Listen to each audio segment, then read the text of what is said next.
I am so excited to welcome Ellie to the How She Owns It, the Self-Leadership Edition live video series.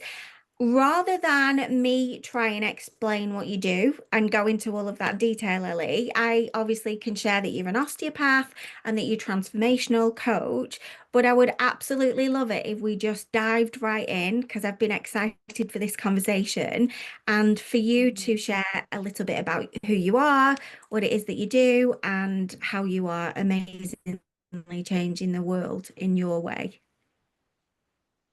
Yeah, wow. So, um, I was born in Canada. I moved to Germany when I was 19. And when I turned 38, I moved again with a little baby to Mexico. And that was my personal journey. I was on the search, I was running away from myself without even realizing it. And at the same time, I had all these questions. Why are we the way we are? Some people suffer, some don't. Some people are strong, some are not. Why are we so different and yet so similar? All of these questions were running through my head, and I had to study psychology and physiotherapy, osteopathy. I went to school for 14 years, really insane. On the one hand, always trying to be better. I was never good enough as a woman, as a, all these silly beliefs. And yeah, um, all of that drove me to do the work that I do, that I love, and that is helping people, especially women, and empowering women to mostly to let go of of stories that we have, beliefs, and yeah, and that's what I do all the time. Isn't Isn't it crazy that when we go through something and we decide that we're going to maybe uncover things and look at our own worlds and ask ourselves all of these questions, and those are big questions that you were asking yourself, weren't they? Like big Yeah, questions. But isn't it crazy that that often then leads to us doing that to help other people? I find that yeah. just super crazy in a good way. Absolutely. And I think because we are all here on our soul journey, and when we realize the more authentic we are, the more we speak our truth, the more we can help each other. And that's also one reason why I left the Western world and came to Mexico, because it's almost like no one's allowed to speak their truth anymore. And I I didn't want to give 60% to a government anymore, all the hidden taxes and everything. And yeah, it's about yeah, being as authentic as possible and really connecting with my truth, and then to realize, wow, I can help someone else with that. That's really powerful. Yeah. It's really special as well, isn't it? And I think I always feel really grateful that I get to help others with the things that they're meant to do through what we've Yeah. done for ourselves. It's just Yeah. almost like a ripple effect. So I Yeah. love all of that. And I love that you on your searching journey and having all of this development, and you've been back to school and you've done, sounds like you've done so much inner work as well that's led you to where you are in Mexico, which is amazing. Yes. What would Yes. you say that during the particularly messy times and times of uncertainty, and I'm glad that you've shared it's really important to you to be authentic. And quite a lot of the conversations that I have with women in general, but particularly as part of recording these conversations, I think we all share a common theme. It is that we want to show up as the most authentic version, the most real version of ourselves. And we've either struggled with that in the past and we're on this journey of actually getting better and developing ourselves so that we're able to do that. Or the women that I speak to, maybe that I teach, that I work with, that I coach, they struggle with it. So it's helping them do that as well. So how would you say you stay rooted in your authentic self, the real you, when all perhaps like a lot of external stuff is happening and messy stuff is happening and life's lifing? Yes. Well, a few things come to mind.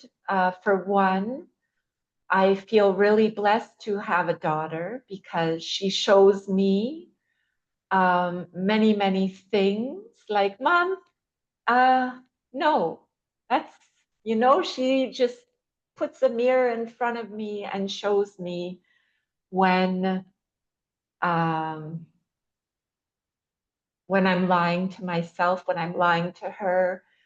Um, yeah, so being a mother and um, authenticity. Okay, what kind of mother do I want to be for her? What kind of role model do I want to be for myself? And yeah, so that is a huge gift in being authentic, really choosing, okay, there's a lot of peer pressure how to raise my daughter, but no, I choose to raise her the way I believe is right, which is unschooling, outside the system, absolutely crazy for 90% of people, but it feels right. And I see my daughter blossoming. Um, there was, there have been many times in my life where I, um, yeah, had to choose between peer pressure or being me. And yeah, it's a gift every time, a reminder. Haha, here's your choice. It's almost like a test. Do I choose to shut up and not say my opinion, or do I have the guts to speak up? And um, yeah, the more authentic I feel, I notice that the more comfortable people feel around me. So yeah. Did I So answer your question? yeah, I mean, listen, there's no right or wrong answer at all. And I think it is very personal to each and every one of us, isn't it? How we lead ourselves, well, Yeah, through the messy and through the uncertainty. And I think not everybody is able to do that or is aware that they can do yeah, that. And when they hear us talking about how we do it and how we yeah, navigate those times, yes, and I yeah, think it ties into the authenticity, sharing how we are doing that and yeah, challenges that we faced and how we maybe overcame them. And I think us sharing those things speeds up yes, other people's ability to do that too, or it strengthens their trust and their faith that they yes, could do that as well. If they've been in a position where maybe they're like, oh my God, I don't know how I'm going to get through this, or yes, I've no idea how to tackle this. So I yeah, think it is sort of just through sharing different yeah, perspectives, different stories, different ways of doing things. That's surely got to be a great start and a great roadmap for the people that are meant to hear it as well. yeah. There was a time when my mother passed where I caught him cheating, and that all happened within 3 weeks. And I was in the middle of my final exams in physiotherapy, and I knew I had to make a choice to either um, cry and cry and cry, or suck it up, get focused, and finish my exams. I had to choose me.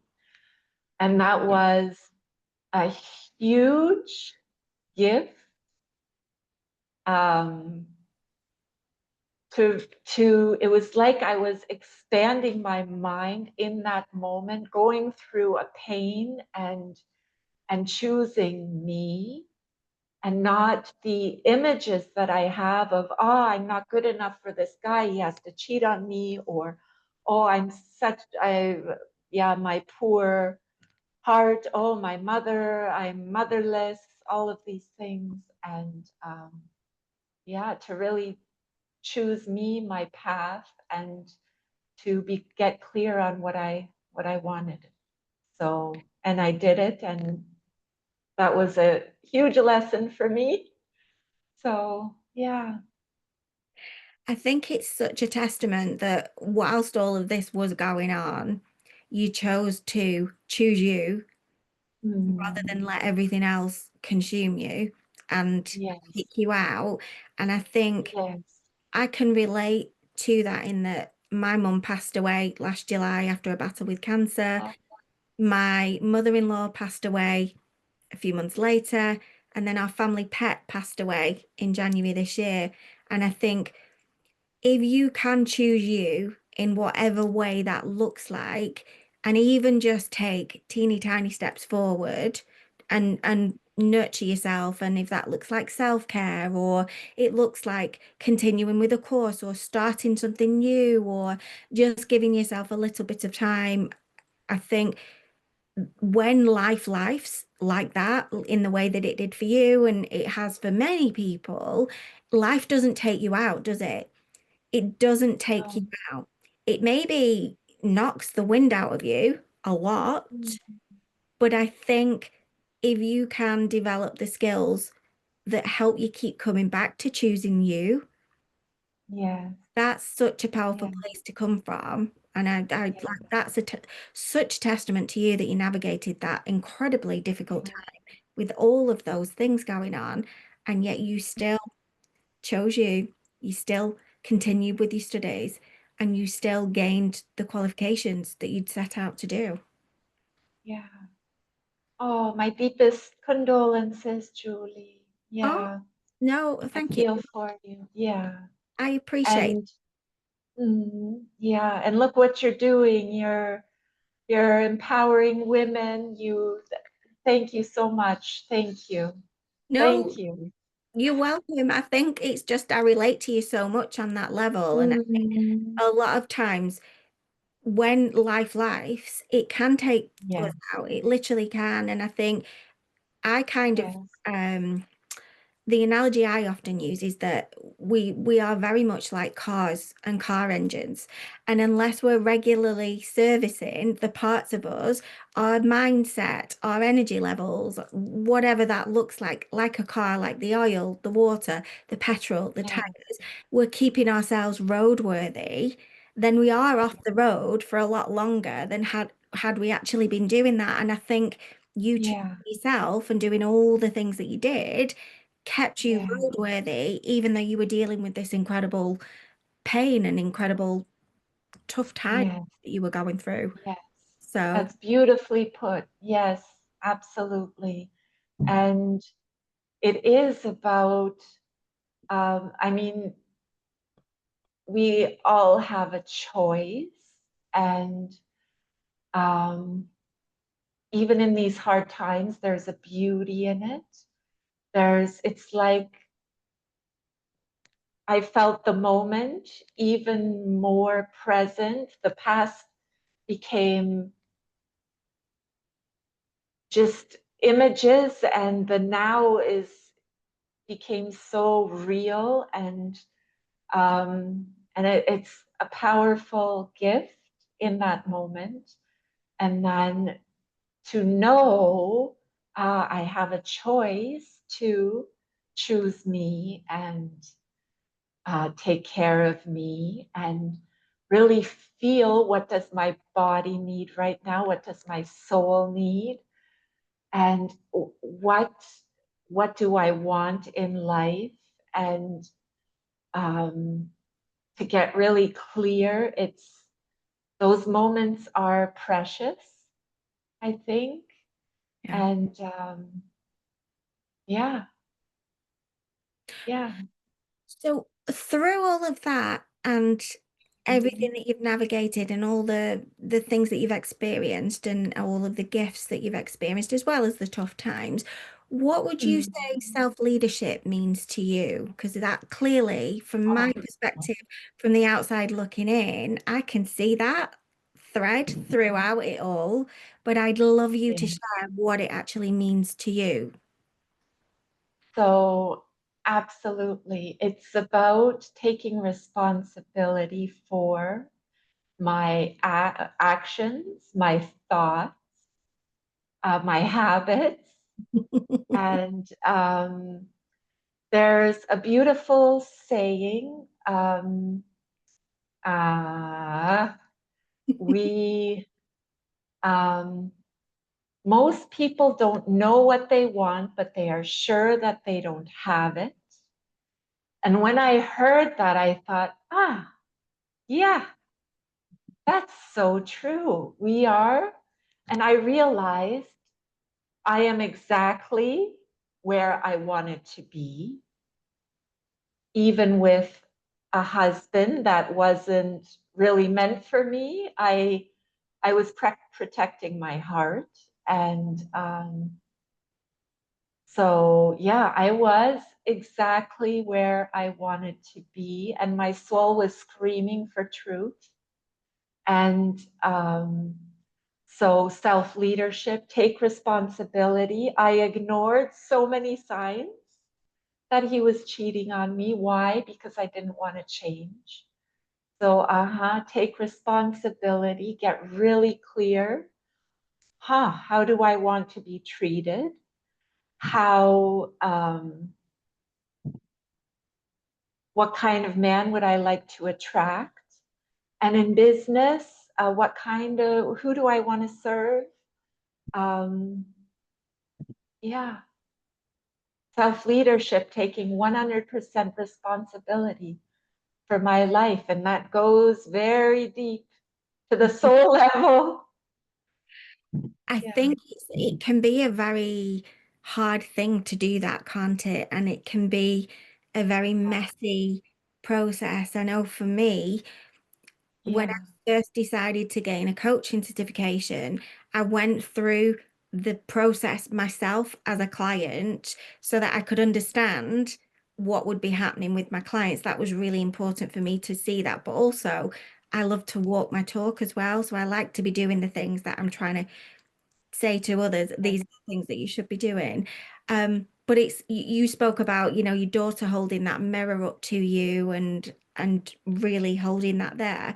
And I think whenever we look at anything that's going on, whether it's the beliefs that we've got, taking responsibility, it's almost like we're holding that mirror up to ourselves. And that Yeah. can be very painful, can't it? And very messy. Yes.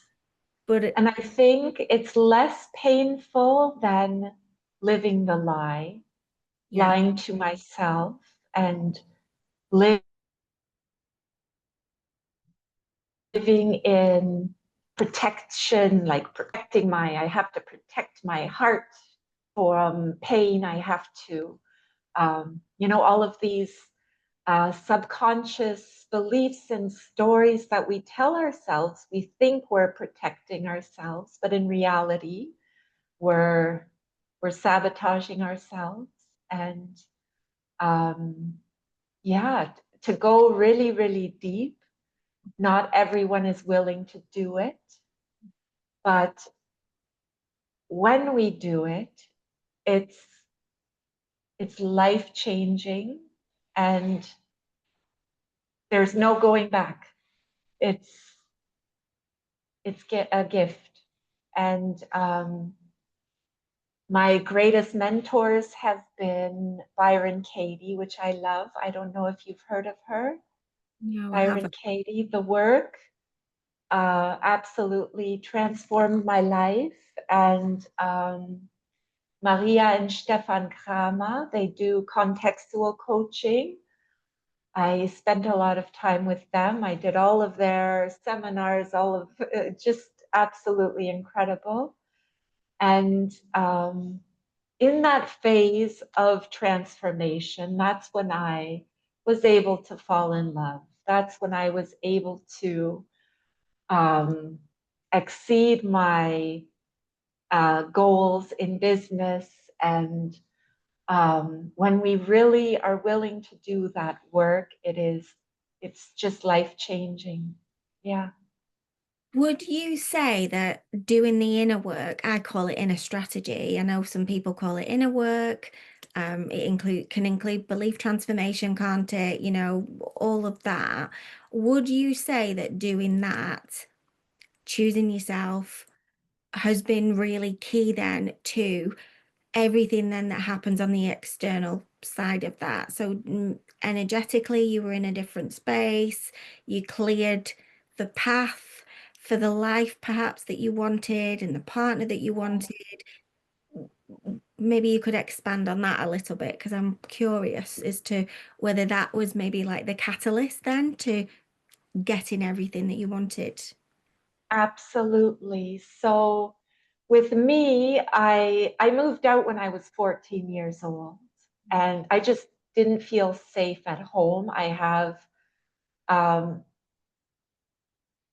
I can say now I have amazing parents, but when I was 14, I was a rebel. I didn't want anyone telling me what to do. And I still have those horns, which is good now, but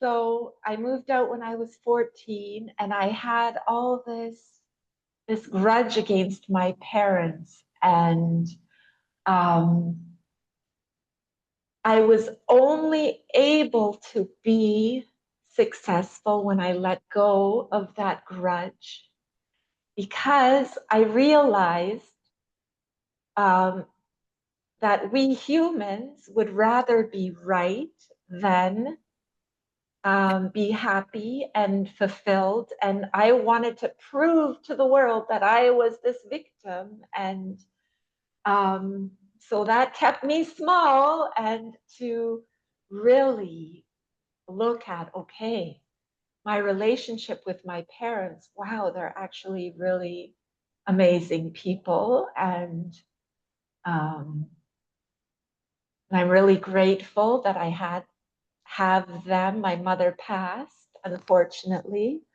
a beautiful, beautiful woman. And my dad's 86. And I just spoke to him this morning. We had a beautiful conversation.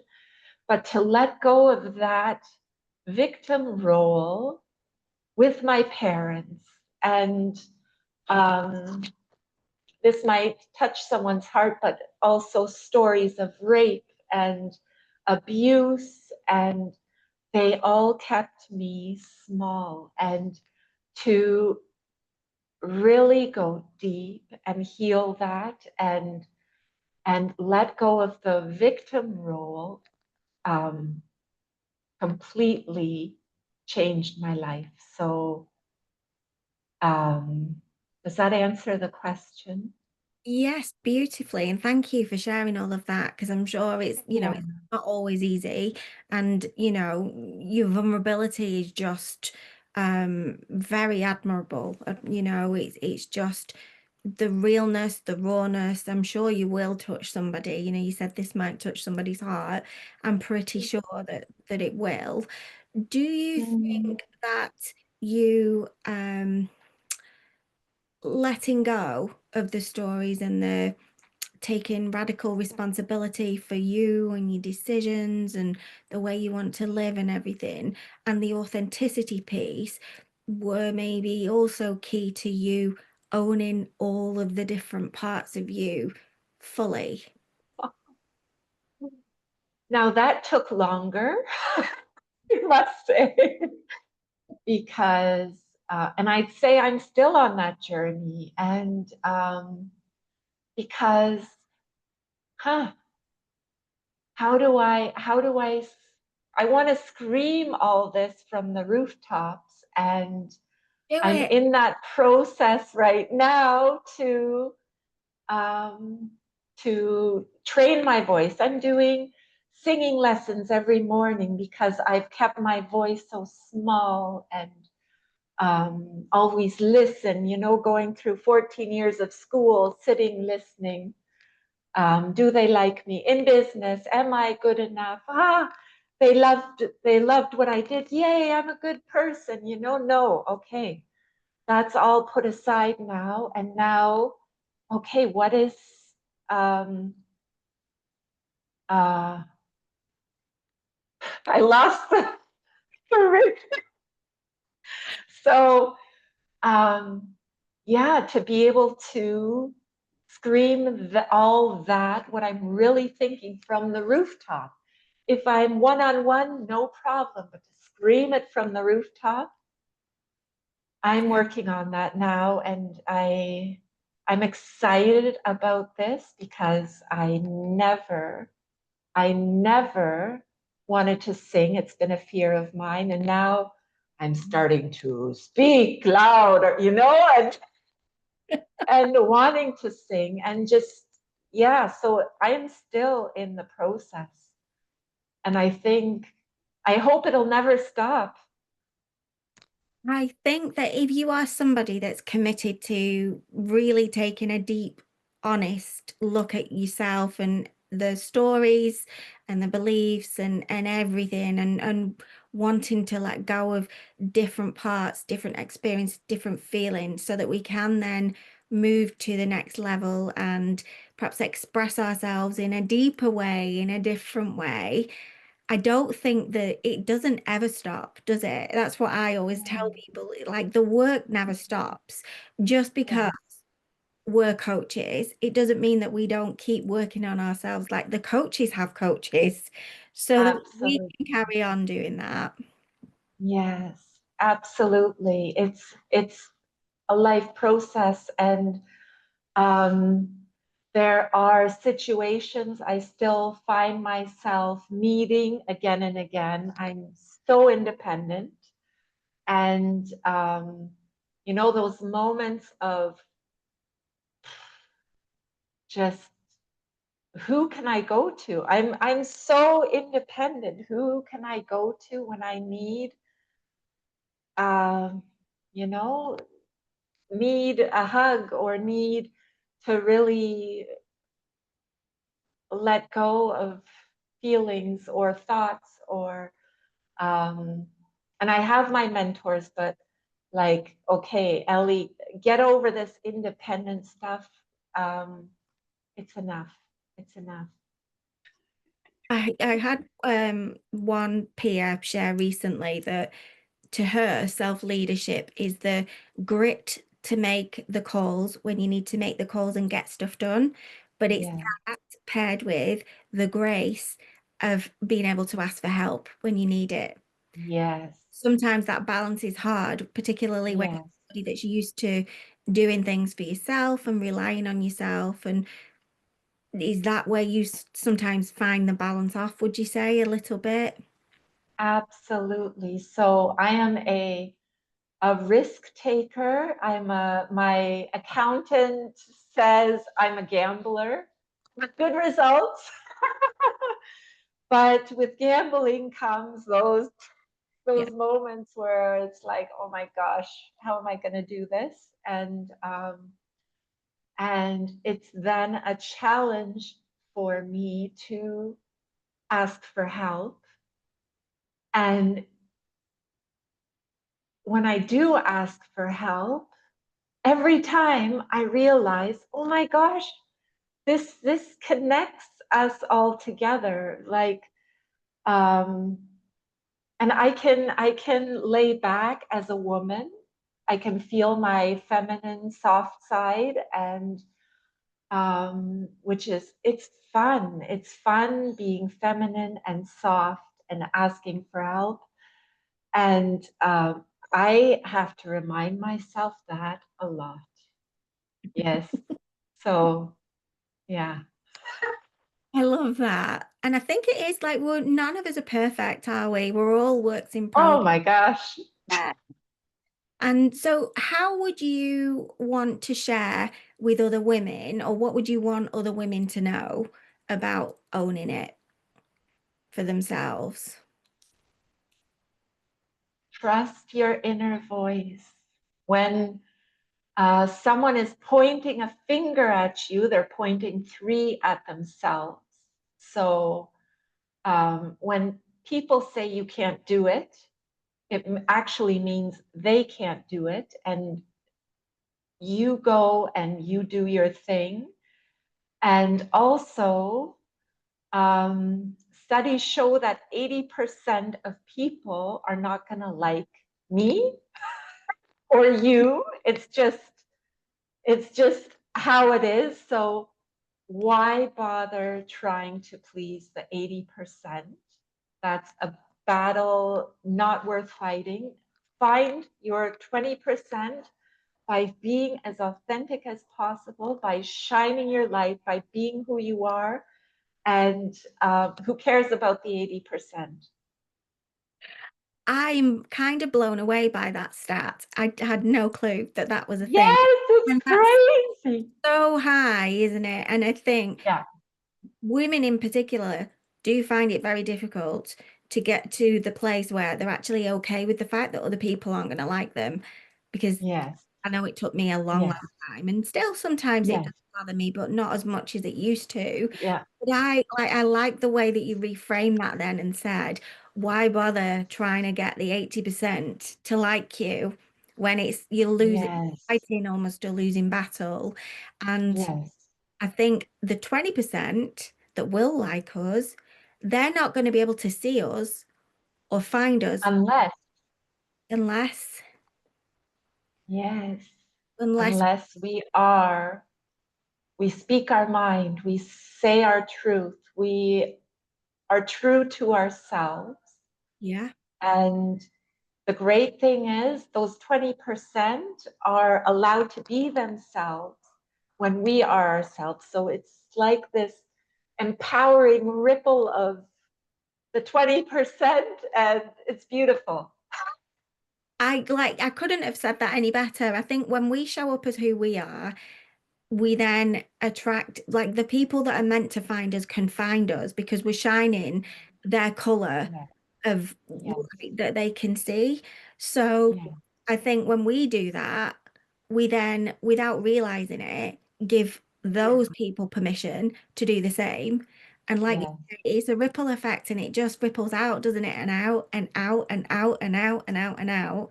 And before we know it, it's a completely different world, isn't it? yeah, yeah, yes, beautiful, Yeah. beautiful. Yeah. So if the people that are watching this have loved this conversation as much as I have, which I'm sure they will, and they have loved everything that you've shared, and they're like, I would love to go and find Ellie. I'd love to follow her. I'd love to soak up more of her. Where can they come and find you? So in person, they can come here to Puerto Escondido, Mexico, in a tropical paradise. They can come here, drink coconuts, heal, go deep into whatever it is they're going through and heal, transform. Um, I'm also online, www.truehealing.live. So, yeah, Fantastic. And are you on social media as well? Are you on Facebook or yes. I'm on Facebook okay? and Instagram with True Healing. Brilliant. And for anybody that is watching and is thinking, I'm not sure I can remember that or where can I go and find it? I will put all of your links in the show notes. They'll already be there actually if you're watching this so that they can literally just click them and come and find you. So we'll make it as easy as possible for people to do that as well. Thank you, Julia. You're very welcome. Thank you so much for joining me. I was really looking forward to this conversation, Oh, and it absolutely has not disappointed. I've absolutely loved it. oh, thank you. Thank you, Julie. Thank you for this opportunity to be here with you, your energy. And yeah, You're so, so let's welcome. meet again sometime. I was just going to say, we'll have to have you back. We'll have to do something else, won't we? Definitely. But I think this is a great place to leave it. I love the message that you've left there, which is around like, don't try and please the 80% of people, focus on the 20%. And it's really weird, actually. When you shared earlier that the thing that really hit you when you heard it was most people don't know what they want, but they're sure they don't have it. I've written that down here because I was going to say I loved it when you shared that as well. So Yes.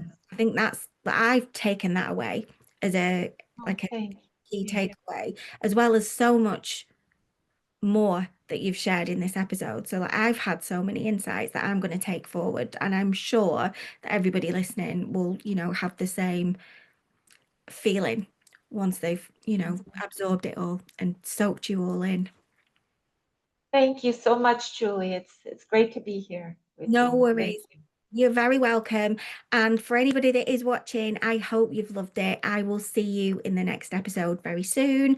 But if you want to have more of Ellie, go and find her, go and click her links, and then you can soak up even more of her. Mwah. Bye-bye.